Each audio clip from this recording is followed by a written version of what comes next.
A message to Lightworkers. The latest guidance from the Ascended Masters, Galactics, Earth Elementals, Fairy Elders, Angels, and Archangels known as the Collective. Channeled live on the March 12, 2019 Ashtar Legacy Call. Greetings, everyone. This is, perhaps, an unusual time in certain respects, because you have experienced a winter, some might say, of severe discontent, to borrow a bit from our friend, the Bard. And so you're looking perhaps at your country, particularly if you live in the United States, as most of you do, and you're seeing great unrest. You're seeing great crimes as committed against humanity, although that is only one part of the story, of course, because the light that is being borne by those who are seemingly victimized is shifting your earth in very powerful ways. And you are seeing this bizarre weather, this extreme winter, with all of the snowfall. And as our writer sits here in Sedona, Arizona, it is quite cold, damp, and rainy outside, very unusual for Arizona at this time of year. And seemingly, one calamity after another. And we understand, as we wrote in the March 11, 2019 message to Lightworkers earlier this week, we understand that you would have some consternation regarding what is becoming of Mother Earth and her people and all her beings. Environmental protections seem to be disappearing, and corporations given carte blanche to do whatever they wish. It's understandable that you would be disturbed. Now, we want to ask you, when was the last time someone came into your room to awaken you, hopefully with your permission the night before, but came in and awakened you in the morning, without shaking your shoulder, or without saying your name? When was the last time someone woke you up at any time, without saying or doing something, without disrupting your dream? And we would say, it would be unusual. At least the alarm clock or phone would beep at you, and you would probably continue to sleep, if that did not happen. And we just want to say, though it sounds very strange and unfair, that there are millions and millions and millions of people, yes, on the Earth, and throughout the galaxy, who would not awaken if they didn't get some disturbance to shake them out of their dream, or their stupor, or their complacence. Now, does one always have to learn by, say, watching this terrible situation of children being separated from their parents at the border, or child trafficking, or pollution, etc., or corporations hardly paying a penny in taxes while working people pay a great deal, and on and on and on, medical rights being overridden, etc.? So, the question then is, well, do we have to feel pain in order to wake up? Do I have to get a fender bender in order to realize my thoughts at that moment were on a downward trajectory? And we would say, no. Absolutely not. You don't have to have something painful to happen outright. As Lightworkers, you can absolutely learn through joy. You can learn in peaceful ways. But understand that you have lived on a planet in which chaotic behaviors and events have been the way of the world for thousands of years, and that there are many millions who aren't yet at the place where they will be awakened fully enough by pleasant events, to realize that something has to be done. Now, we don't only speak of standing up for human rights, animal rights, environmental protections, etc. We speak of the internal revolution, which the astrological alignments are completely in accord with, starting this year, and very powerfully into the next few years. There are also disturbances going on within the New Age community, if you want to call yourselves that, the Lightworker community, which we shall speak of in a moment. Because you're aware that things are really heating up on this planet. But just think for a moment. Just consider that even though you do not need a shake-up to wake up to certain realities on the Earth, many millions of others do. And you holding, as they say, holding space for calm, for peace, for a centered sense of wellness and well-being, this is just a remarkable, powerful light transmission beaming out from all of you now, as you gather in a group such as this, not just to moan about how bad and how awful everything is, but to celebrate. You know that song, Seasons of Love, came from a Broadway play Rent.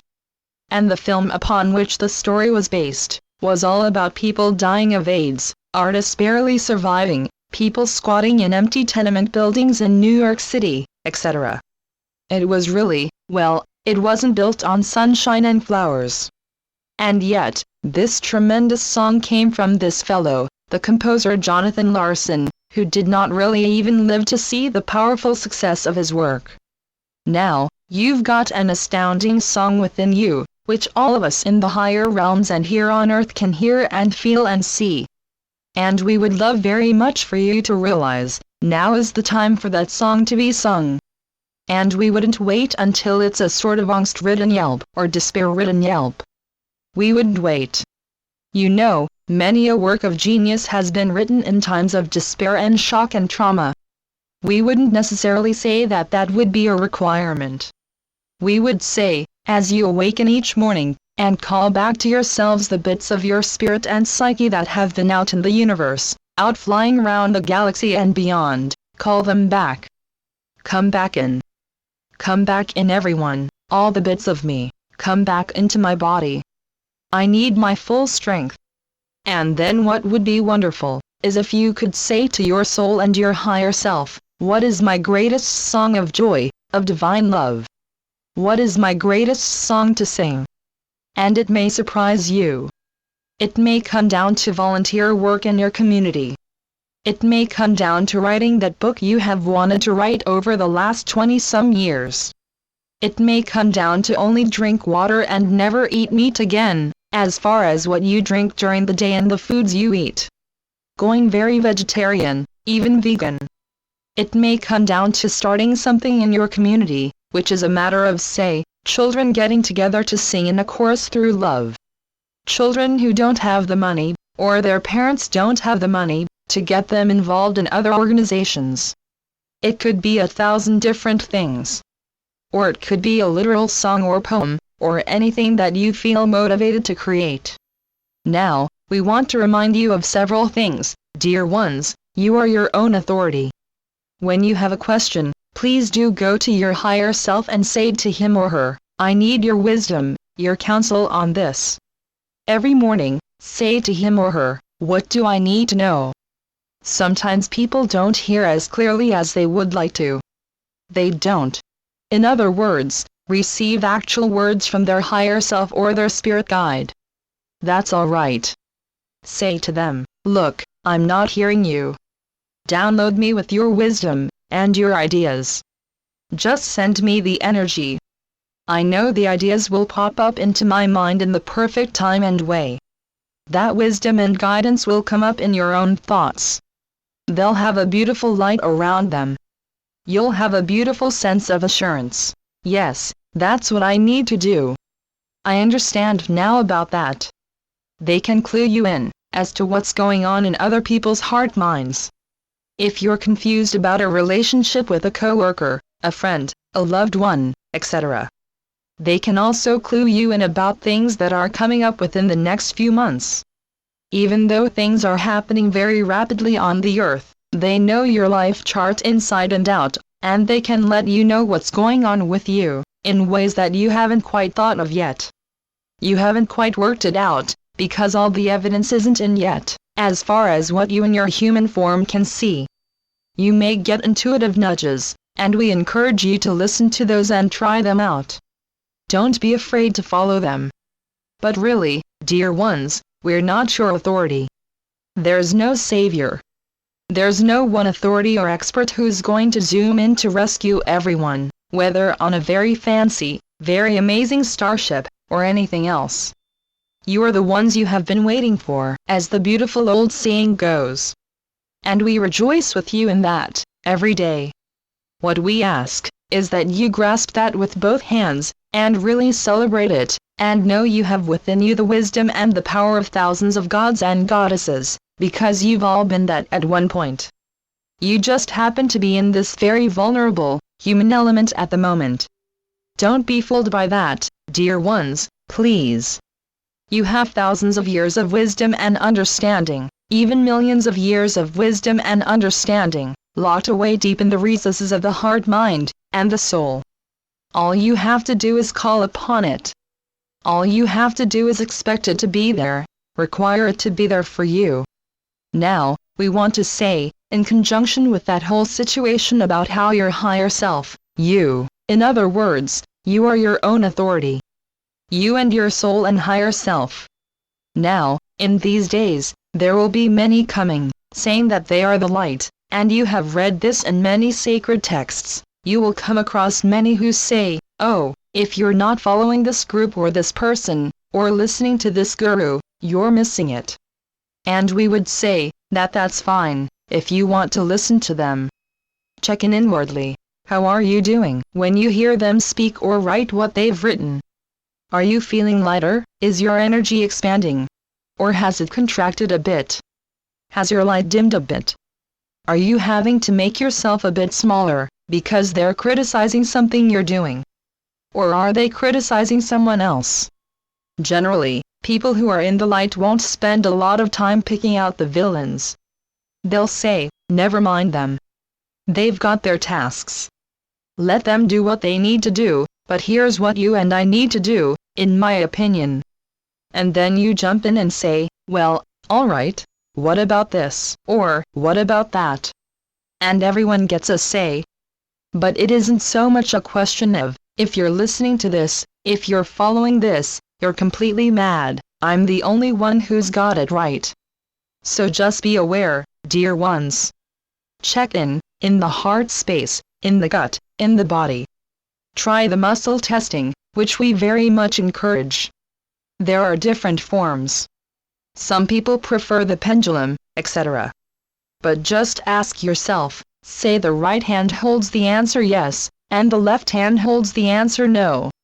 And sit with palms facing up and say, is this ringing true with me, this thing I just read? And see which hand raises itself, because the body is beautifully tied into the intuition, and it will not lie to you.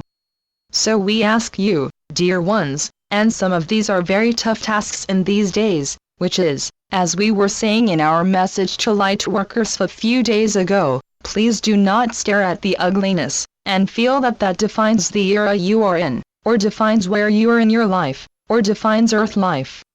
And as the dear one said, the lovely greeter for this Ashtar Legacy call, who was saying hello to everyone, there is so much beauty on this earth. And we could not possibly agree more. And it's your job, we task you with this, every day this week, go around and notice things that are beautiful. Maybe it's a bag, it's electric blue, a bag or a box or a door. Maybe it's one little weed that dared to sprout up out of the snow or the mud. Maybe it's a child smiling, seemingly for no reason, as they walk by you. Maybe it's an elderly person gathering their groceries, still doing what they need to do, even if the body is in pain, still believing in life, still moving forward. It might be a grand mountain or a grand sunset, that's fine. But you only really find beauty where you expect to find it, dear ones. So we give you this, asking, please do not just watch the news, and decide, it's all gone to heck, and I'm just going to give up. No, it hasn't. There are, shall we say, some people who are counting on you giving up and dimming your light, it's something that they are interested in. And they send out little beams of energy to ensure that anytime you're feeling dreadful, you get encouragement to feel even worse. And we want you to affirm, as you've been doing on the abundance group calls, this is my body. I claim it fully. Only that which is of divine love and divine light is allowed to live here. And I love myself, and I spread light everywhere I go. Affirm this daily, dear ones. Affirm that you are pure light and pure love, and nothing can destroy that. Nothing can put that aside, absolutely nothing. So we ask you to trust your intuition, to seek beauty, to not feel that the ugliness defines anything, defines a moment in time. It doesn't even define the full makeup, nor the soul intention and the soul mission, of those you feel are perhaps being victimized. We would like you to release that word victim and understand, people come in with agreements.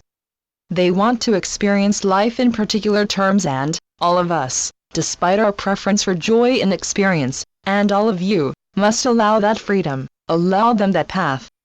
Bless it as sacred. It's as sacred as that child smiling for no reason, absolutely, dear ones. So, we give thanks for you constantly, your bravery, your beauty, the power of your light beaming out so far beyond the earth.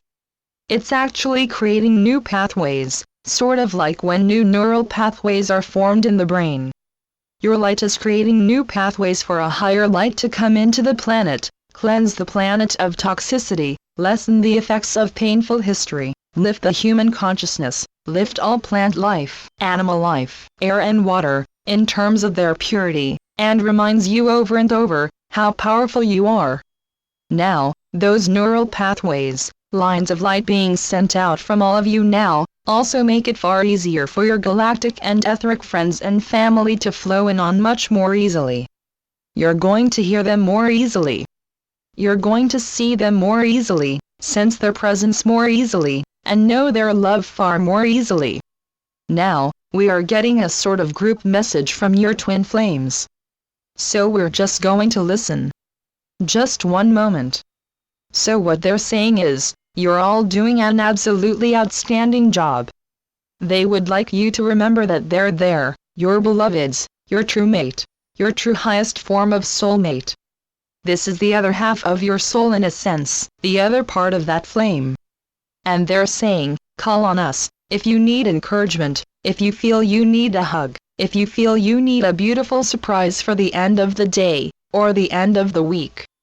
Call on them. All of your soul families are desiring to give you that hand, but your twin flames are here very powerfully now.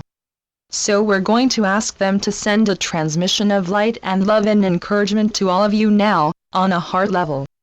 We're working with you energetically this whole time, as we've been speaking.